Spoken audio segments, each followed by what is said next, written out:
Good evening, our viewers. It's a beautiful Saturday evening. I'm Karaga Baldwins, and we're coming to you live from the Kampala Senior International Conference Center.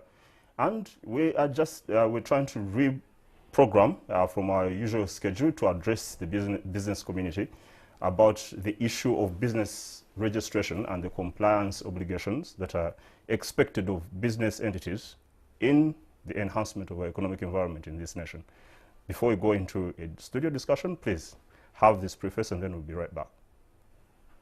According to Lean Methods Group, a research institute, it observes that the business world faces the following challenges in every continent all over the world. They are uncertainty, globalization threats, cash flow constraints, excessive government policy and regulation, technological volatility, market complexities, plus supply chains and strategic thinking problems. Every year, the world awaits a report on the ease of doing business from the World Bank, a ranking index of countries on how best they make registering, starting and doing a business. This ranking is an important indicator for prospective investors to use in deciding where to invest. Recently, Export.gov, a United States web portal platform that supports its citizens and business companies in investment exportation decision-making, made a statement about Uganda's business environment. It states several challenges its companies face in Uganda, which include high levels of bureaucratic corruption, land-related fraud and corruption, infrastructure connectivity deficiencies, especially in the rural areas. The statement continues to assert that there is a lack of specialized skills in accordance with UNDP's 2018 Human Development Index, which ranked Uganda 162nd out of 189 countries.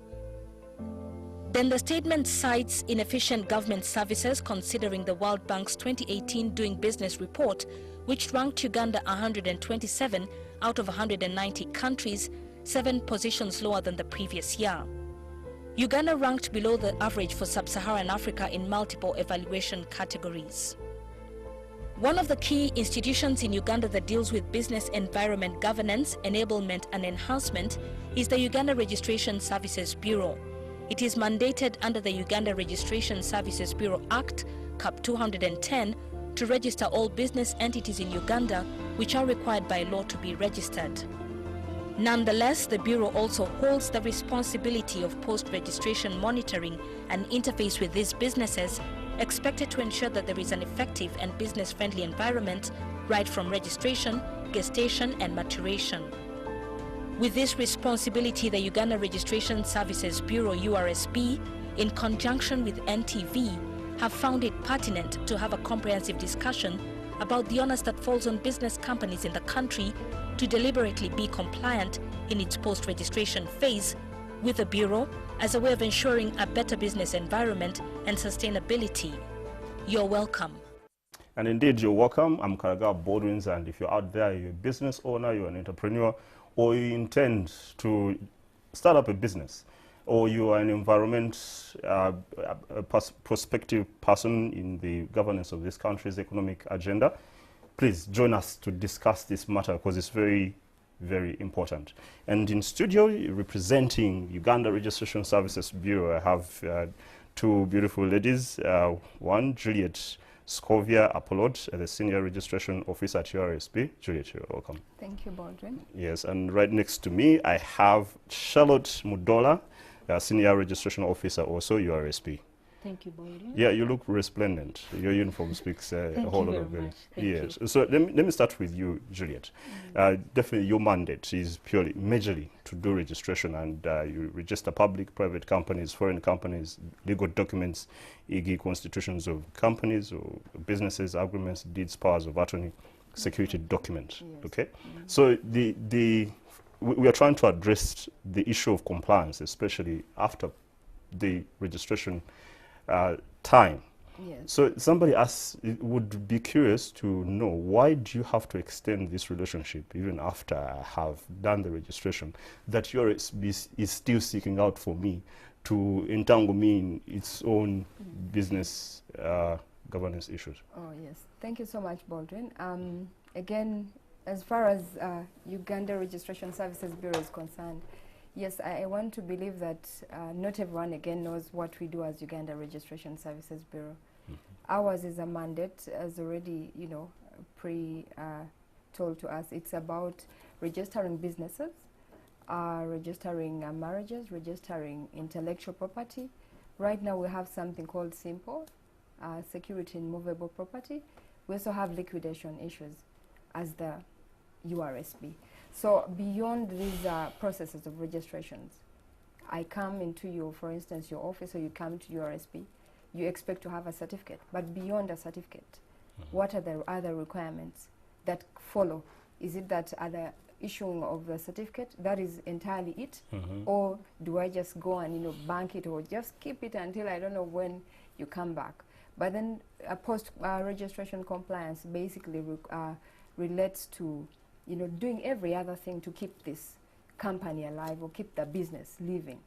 Otherwise, you just like a baby is given birth to, it doesn't end at just, you know, the first day, but every baby step along the way of you have to walk, of you have to run. That is what we do in trying to do post-registration compliance. And this is what Uganda Registration Services Bureau is very passionate about. And so right now we have the campaign around filing annual returns. You could ask, what are annual returns? I know many of the people out there are wondering, annual returns, is it the URA returns? And then we're telling them, and it somehow sounds synonymous and quite repellent, really. Yes, so annual return for us is kind of different as we understand it. It's basically, what is your company looking like at the end of the year, its trading year? Have you done any changes in this company? Have you increased your share capital? Have you, you know, brought in new directors?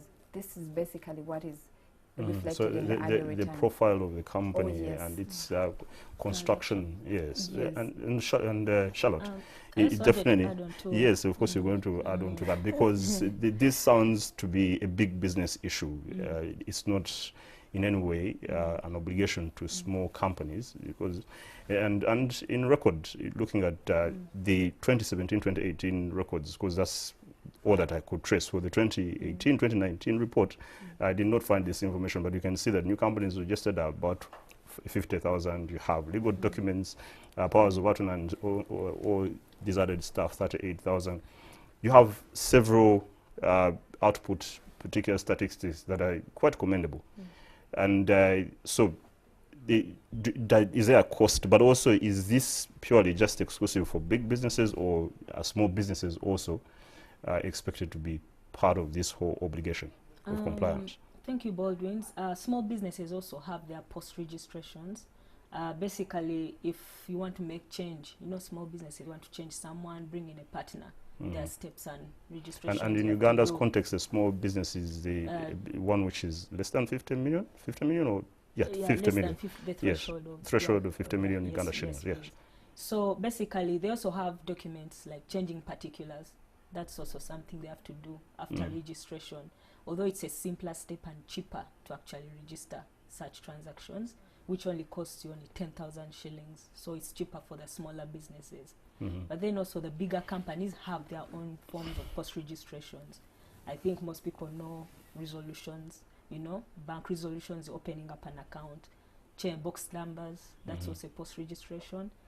So the bank resolutions usually just to help out on the person who is viewing, perhaps who hasn't gotten into that business complexity, is that if you need to have maybe your bank check signed off, there are certain particular individuals that are mandated by the board of directors or governors. Or even the directors. Yes, so that resolution is the one you're talking about, that you need to go and certify with your SB. Yes, especially for companies, if you have a contract, you know, most of them want to pay in the company name and account. So those bank resolutions are very important, plus signatories to avoid fraud, theft, and all those kind of. So those are very important post-registrations to help a company to keep running and going. We have things like annual returns, what my colleague mentioned. We have what they call notice of increase of share capital. That's also a form of post-registration for companies. We're coming to that in the specificities, worry not. Yes, so basically, for companies, bigger companies have more responsibilities and more post-registrations that they have to do compared to the smaller businesses. Okay, good that this study is a bit clear that the small businesses are not going to be entangled in this sort of mechanics of compliance. Oh, yes.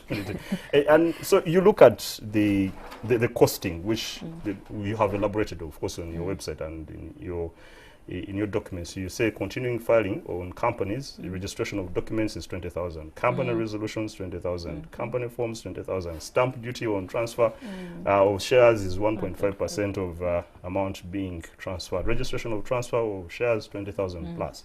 And you look at the economic environment that we're in. People are crying about money, and the URSB agency comes and is asking for more money, almost taxation requirements in just the filing of these issues. And I can see really you're making a whole lot of money from this stuff. If I can see the non-tax revenue collections of 2018-2019, you had 56.3 billion.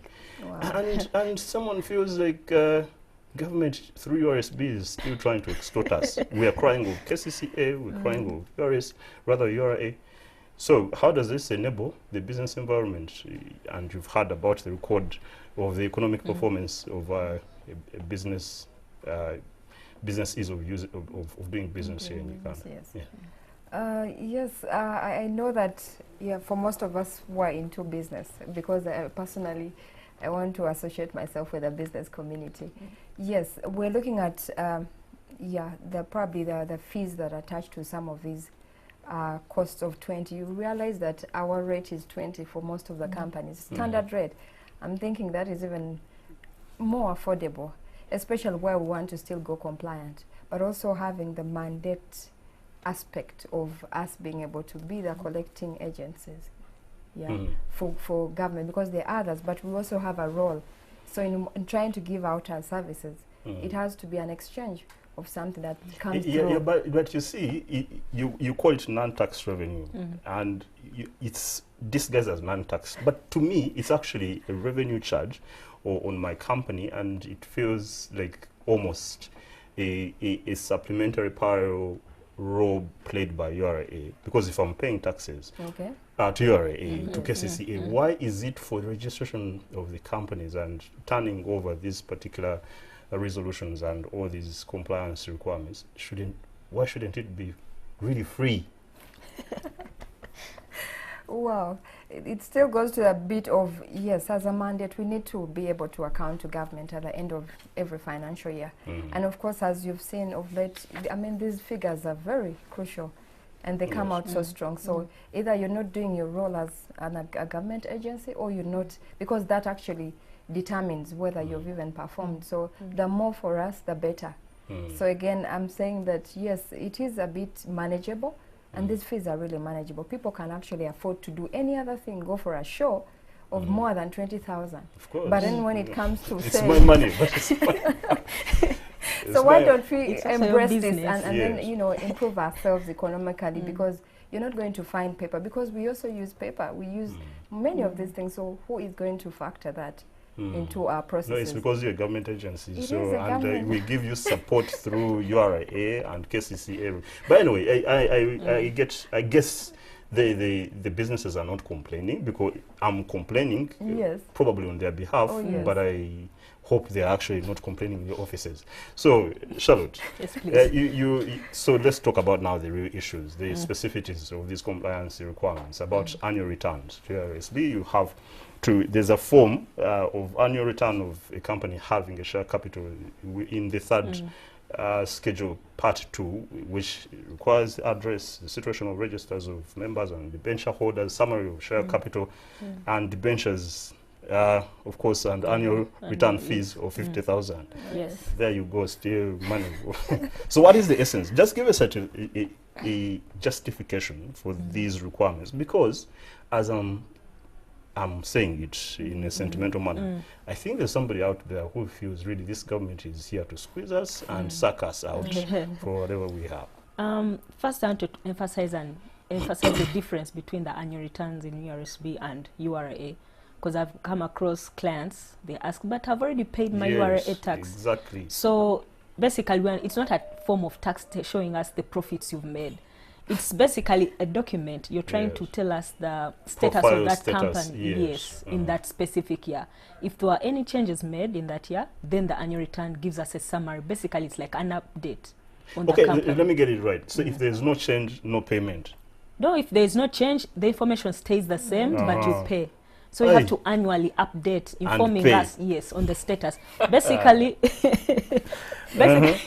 basically you have to update your record and the office on the status of the company in that specific year or period. And the essence of this basically is to help to show that the company is not dormant. It's a form of showing URSB or the Registrar General's office that, you know what, my company is not dormant, we're actually working. And Okay, so it's how still- does it help the person, the company proprietors themselves? Because yes, it's helping you to have this information. I don't know really the essence in terms of value addition to the economic improvements and the development, but not to the individual.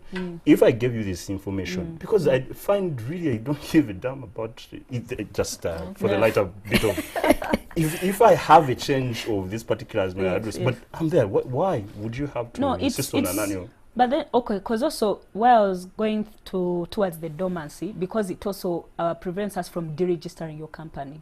Your company stays into existence. We know this company actually still operating, and the proprietors or the shareholders or directors still want the company to keep running. So that's one of the advantages of filing annual returns. We don't deregister your company. Then the other... So meaning that the consequence, one of the Yes. consequences, if you do not return, you... Wow. Yes. Okay. Yeah. Stand a chance to go. Then also, basically, it keeps us up to date with your company in case for certain institutions when you're applying for contracts for bids, these annual returns are a requirement. Some of them ask, is your company up to date with annual returns? Why would you want to miss out on such opportunities or contracts? Because you're not compliant. Yeah, it's So- presumptuous that when you have that information, But you're yes, going to get I'm it. telling you, Yeah, okay. Oh, okay. Okay, that's yes. So, I Juliet, ju- good just- good explanation. Just And- I think I need to yes, add on you're going to something. add on it through the because of time constraints. So the company resolutions, just still I mentioned, it's 20,000 the cost. I'm Okay. keeping on highlighting so that the person knows, in as much as it's not that bad. So according to the Companies Act 2012, which you're very familiar with Section 150, it asks for the registration and copies of certain resolutions and agreements. A printed copy of every resolution or agreement to which this section applies shall, within 30 days after the passing or making of the resolution or agreement, be delivered to the registrar of the companies. So this is information to the public. So why is, now we talked about annual returns. Why, for sure, company resolutions? Yes. Why should, what is the essence of this in itself? It sounds a petty requirement Yeah. and unnecessary. At least if you asked it for like 5 years period, I think that it would make sense. Don't you think so? Thank you for that. Now, for the resolutions, basically, we want to understand that they are formal decisions made by, it's a board of directors or shareholders, meetings or something. So, such a formal decisions cannot just come by way of, you have them in your maybe boardroom and then you keep them there. You need to keep notifying. And so for you to move with that document and come to us, we need to stamp on it. And so we're saying we're not stamping it for free. But it helps update your records, but also give, help you make decision as a company, but also to third parties like bankers who would want to give, for instance, loans to a company. They want to see that you've agreed as a company to have a bank account opened. Who are the signatories? Who will be manning this? Who will be manning that? So because that is very important, they will definitely have to come and file it. Otherwise, where in most cases where you just have that resolution and then you have it maybe in your drawer, it doesn't help you much because until it's out there, it's a public document, then it's going to really, really work to your benefit. Yes. Okay, so what are the other particulars in resolutions that you consider? Is the resolution majorly about bank account signatory changes? Yeah, now resolutions can take any form. It doesn't really stick to one thing. Now, a company could have so many decisions it wants to make, or maybe communications that it wants to make. For instance, you are appointing directors. You do it by way of a resolution. Anything for a company, I want to emphasize that a company is an official person. Yes. And so it acts through the directors. Now, each time the directors come together and pass whatever resolution, it has to be in that formally written so the out. company, the you know? person, which is the company, Yes, Yeah. is officially. reporting to the head. I don't know how you would describe yourself in terms of family structure, to Oh, the yes. dad or whoever it is, to the Okay, grandfather. That's okay, you guys. Now we have changed our family structure. Is this and this is Oh, yes. now the child will be the one Yeah, true. paying Yes. the women. And okay. Uh-huh. So whatever it is that a company, whether you want to say today we end, like we do not want the secretary in our company, you will have to make a resolution and then you formally file this with the Register of Companies. And so anything that you would ever think of as a company, aside of just thinking in your mind, you have to reduce it into that document we call a resolution, and then you file it with a Okay, You and are responsible. each resolution you're making, Exactly. or no, like every decision you've made Oh, yes. has to be a separate payable item. Like you've made a resolution about the bank account, 20,000. You've made a resolution about who to be the company secretary, 20,000. Oh, yes.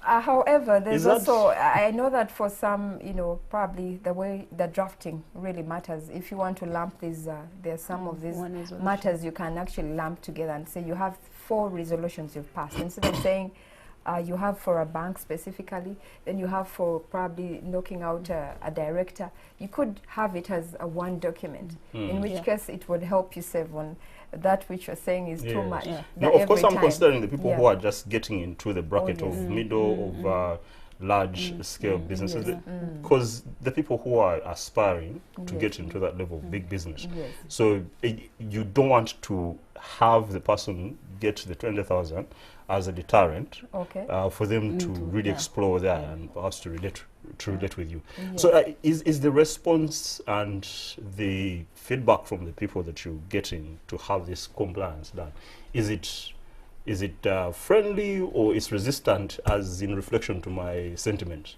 On my part, I think it's friendly. People are getting used to it and they are getting to learn and understand actually the advantages of why, especially with the partnerships we've done with the other institutions. So it's a bit easier and they're saying, okay, yeah, I need this document for this transaction with this institution or for this business transaction. So right now, it's actually, we're getting a friendly response from the clients. So I believe we are heading in the right direction. Yes. Okay, so now, according to the same Companies Act, there's now the registration of minutes. It says the minutes of proceedings of meetings of companies and directors, because I'm just trying to explore, just elaborate on what these particular compliance requirements are. And this is what you're going to do. We're going to go into a break, but just putting into your mind that every company shall cause minutes of all proceedings of general meetings and of all proceedings at meetings of its directors to be entered into books kept for that purpose. And a minute referred to in subsection 1 report purporting to be signed by the chairperson or the meeting at which the proceedings were held, or by the chairperson of the next following general meeting, or literally shall be evidence of the proceedings. And usually these meetings are also supposed to be returned as procedural records of that you're supposed to pay for. Yeah, Okay, basically. so think about it, and then let me go for a break, and we Okay, progress alright. on this particular discussion. Thanks, our viewers. Let me just have a short break. We will be right back to have an exhaustive ending of this particular discussion.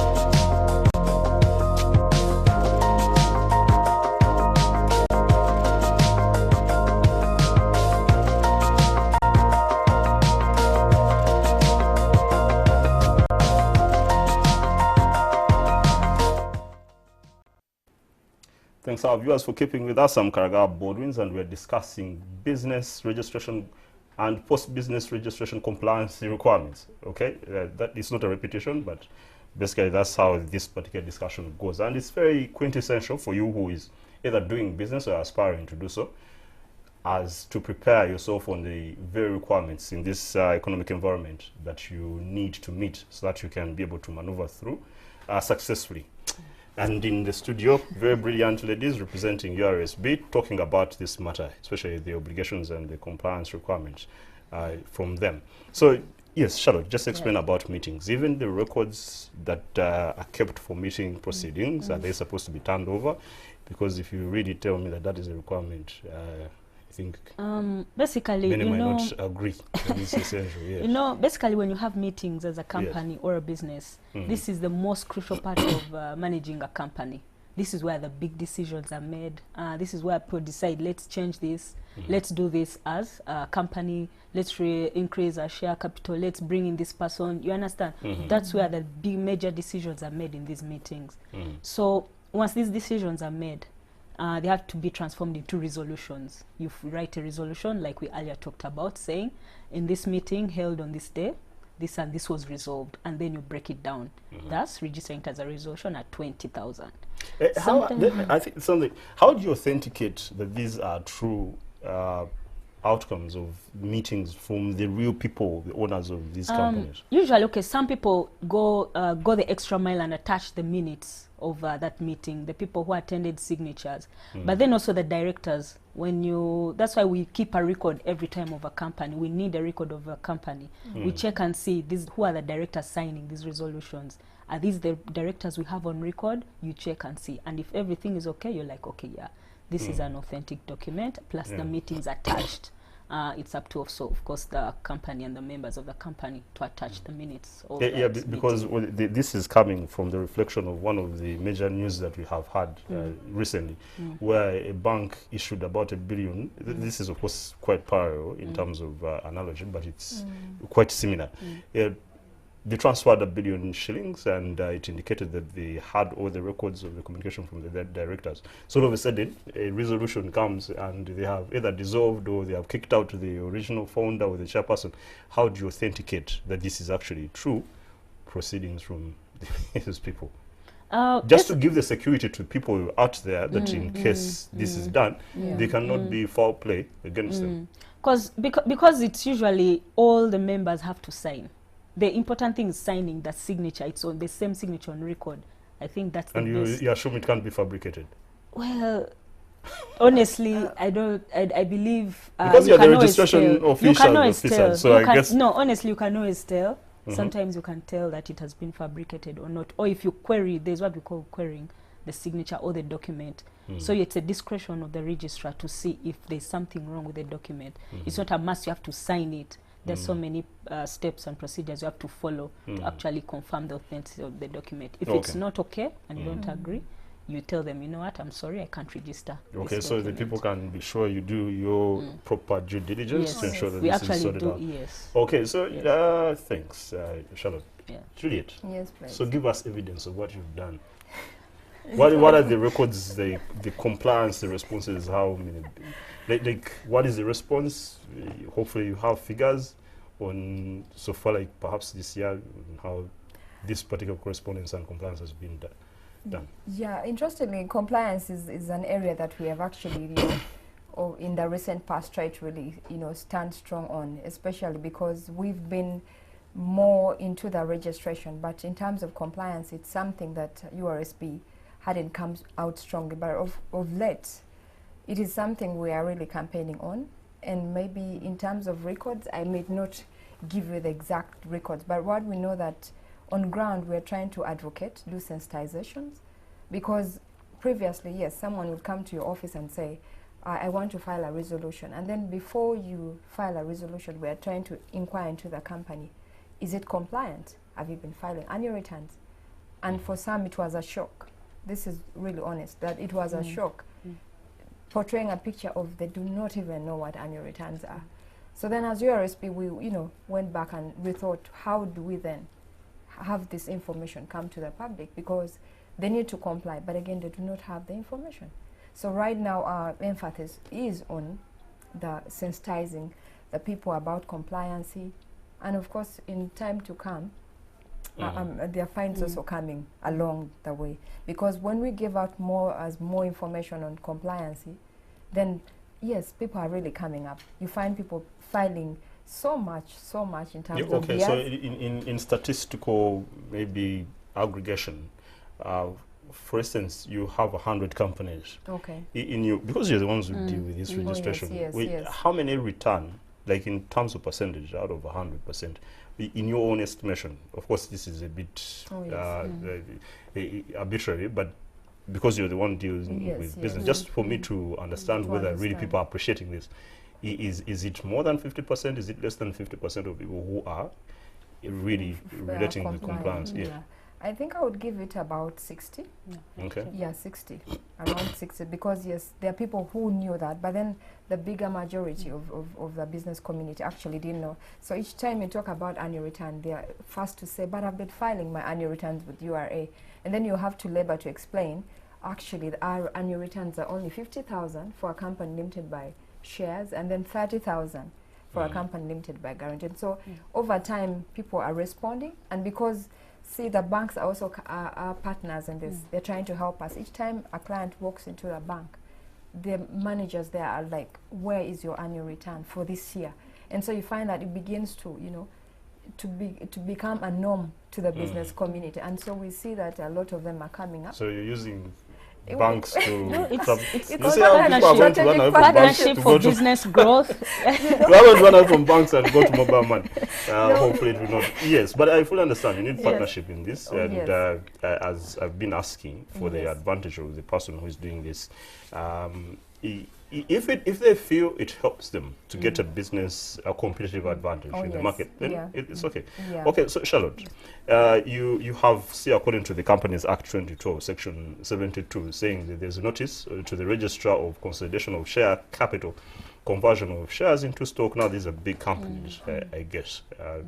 And if a company having a share capital has consolidated and divided its share capital into shares of a large amount than its existing shares, and it goes on and on, meaning you're supposed to just communicate the changes that are done in that share capital holding. So what is the essence of requiring the company to do this? Is there what is the financial cost? I don't want to to give now, because people might assume I'm trying to soil your mandate. Basically, yes, there's a cost, but this is mainly talking about changing the share capital of a company. That's per year. Yeah. No, it depends on, let me say, for example, there's a transaction the company has to do, and the contract or whatever they want to do, they say, no, your share capital has to increase from this to that for them to actually benefit. Okay, paint a scenario. For example, if you want to go into microfinance, you have to increase, your share capital has to be higher than, for some microfinance institutions, it has to be like 500 million. For others, it has to go as far as 1 billion. So if you want to get into that kind of business, and at registration you use the lower share capital, you can sit as a company, you agree and say, you know what, we want to get into this business, we have to increase our share capital. So that's something you have to notify the registrar, because when you notify us, we have to alter the registrar and change and actually increase and say, you know what, this company, their share capital increase from this to 500 million. And then also it also gives information to other institutions or whoever wants to transact with that company. Is this information true? Yes, they change, and this gives you more opportunity. Basically, because the company's information is open to the public. Anyone who's dealing with that company has a right to have access to that information. So we have to keep editing and updating the file. So you have to keep, then also transferring shares. Sometimes you can find someone, for example, I have my shares and you want to buy them from me. That's the information also you have to notify us. Because I can change from being the shareholder, and now it's you who's the shareholder in the company. Basically, when you have shares in a company, you are an owner, or you have rights in that company. So we have to keep getting the information and updating on any change or transaction regarding shares. You know, it's very tricky, because you see, why people complain about URA, I wish we have a time where you are an official and you come. Because some of this information actually is availed at the point of doing tax evaluation for companies. And it feels like it's a repetitive cost requirement, or is in terms of time and in terms of money, isn't there a way you can just follow up with URA and say, can you give us that information, and we just use that for the changes of why should the person be, the company itself should provide that information to URA, because they do that. Definitely there's no way you can do shares transactions because they have tax implication or cost obligations to the people. You get it, exactly. So that is where the contradiction comes from. You're asking, they're reporting on those shares to you, but also to URA, and each of them, of you guys are asking for. Although now you are to confirm that information from you, they have to come back to URSB at some point to actually confirm that information. So I believe URSB is more like the foundation of a business to have access to all sorts of transactions or opportunities. So at the end of the day, they come back to URSB. Oh, okay. So you're the authenticators of whatever it is that is saying. Okay, interesting. All right, good response. Juliet, so you have still the, I hope this is the document, registration of legal documents, powers of attorney, and of the Constitution, 50,000 affidavits, and statutory declarations. Probably you'll explain. You must have some legal prowess in the area of law. And then you have stamp duty on transfer of shares, which I already stated. So what does a business gain from undertaking? Really, this power. What I understand of the power of attorney, maybe you can explain about the affidavit. It's the one which transfers it gives agency to a lawyer, somebody else, I guess, who the person who is supposed to sign and take contracts on behalf of the company, the legal representative of the company, not so? So why should you harass me and give you 50,000 and just having made a transfer of the powers of attorney? No, I think, yes, you put it right that a power of attorney is basically a person, a representative of the company that deals in terms of contracting and all that on behalf of the company. And so the question and affidavits, maybe. Now, affidavits are basically, they come in so many forms. Affidavits can be used to affirm. If you want to declare, for instance, if you know about yourself, probably it's me, I'm talking about myself, and there are facts known to me as a person that I need to affirm and formally write out. I'd use an affidavit and state that blah, blah, blah, I'm so and so from this For place. which, in case there is error or misrepresentation, you can be sued or criminally. Yes, because then you affirm them to be true to your knowledge, to the best of your knowledge and belief that exactly what you've stated is true. And so that document is either it can take affidavit or statutory declaration. Altogether, they can work either way. Do you know there are costs, legal process costs for producing an affidavit and power of attorney? Yes, they are. Because I'm telling you, They are. Because the person out there looks at you, government agencies, and says you're not really sympathetic at all. Producing this thing, you know that definitely the court judge or somehow the court is involved. I have to have a lawyer to make sure that this is drafted up properly. I pay that, then I have to pay your rest. Why don't you just be sympathetic with me? I bring you the power of attorney. I'm your customer. So how will you draft it? I mean, you're thinking of drafting it and having it put together. So who will do that part? If you can actually do the part yourself. Yes. So if I'm not a lawyer. Sometimes actually, what the other thing, let me chip in. The other thing we do also as URSB, the people who can't do it, so you just advise and tell the client, do this, do that, and they go type it out themselves. They bring back, is this okay? We're like, oh no, this is, we help them also. So I can eliminate these dealers. Then at the end of the day, you're also learning, and then we're also helping you, and then you're drafting something really proper and like that's required as an. So I can come straight to URSB office. Kindly help me, get me on how to draft a power of attorney so that I avoid spending my 500,000 shillings to a lawyer. Even more than that sometimes, by the way. The lawyers out there may not be happy, but really that happens. You're eliminating jobs.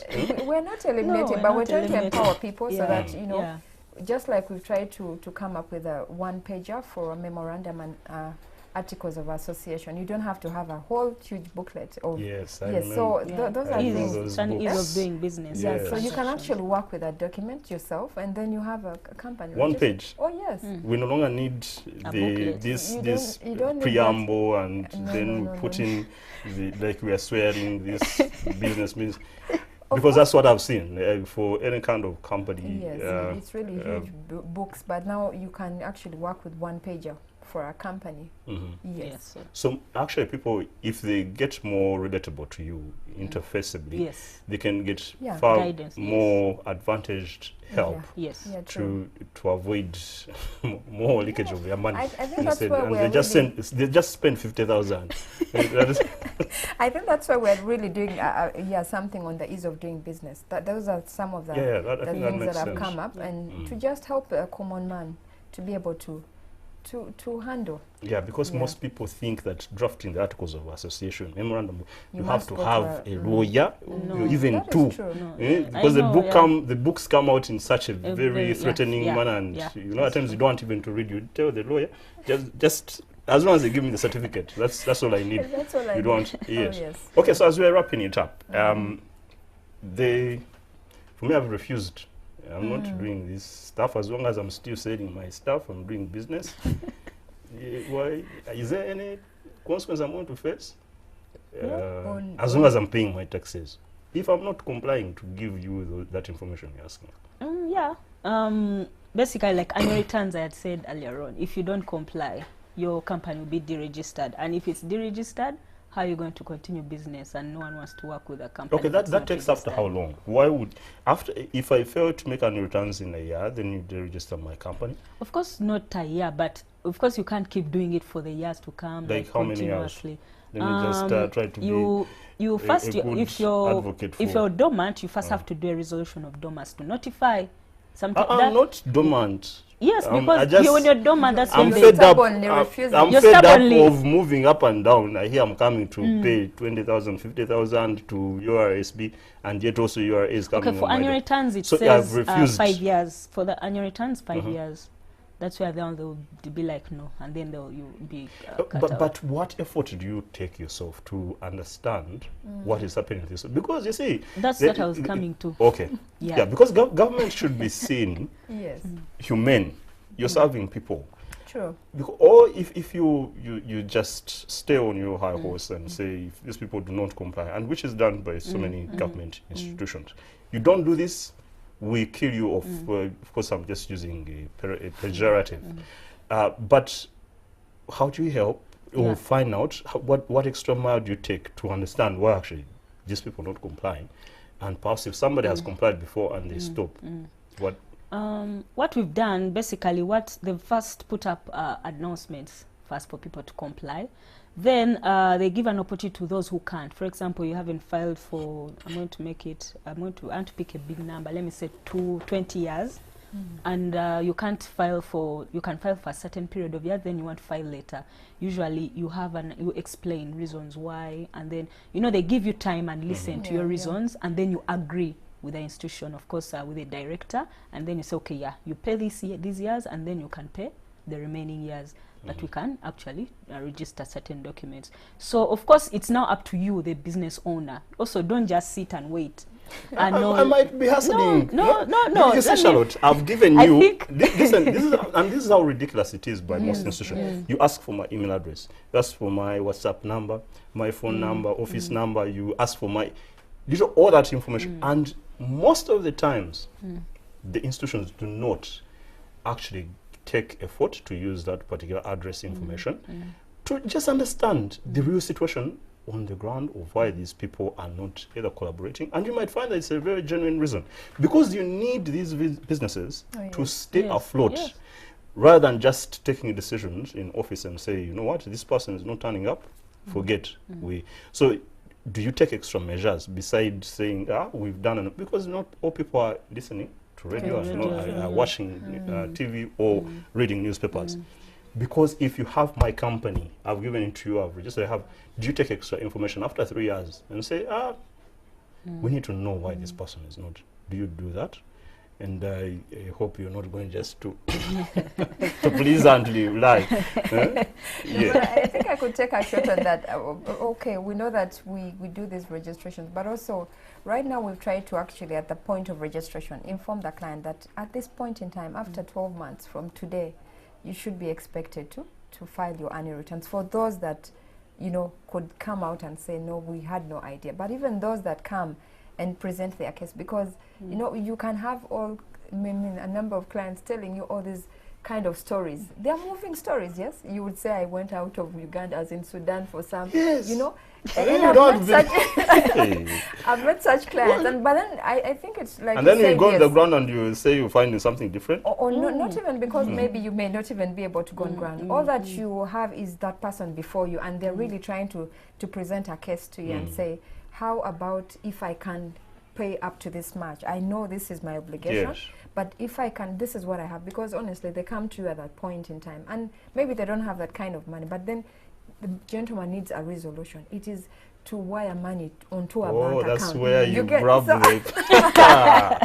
There's we no don't- way it's going to proceed on. No, so it's really a Mhm. talking time really to say that. But yes, you know that the bankers, actually, you know, the bankers are the ones who even push them more, because they will tell them, I need the latest annual Yeah, of return. course. Yeah. So that there's no way, because the gentleman must see the latest annual return for them to do whatever transactions.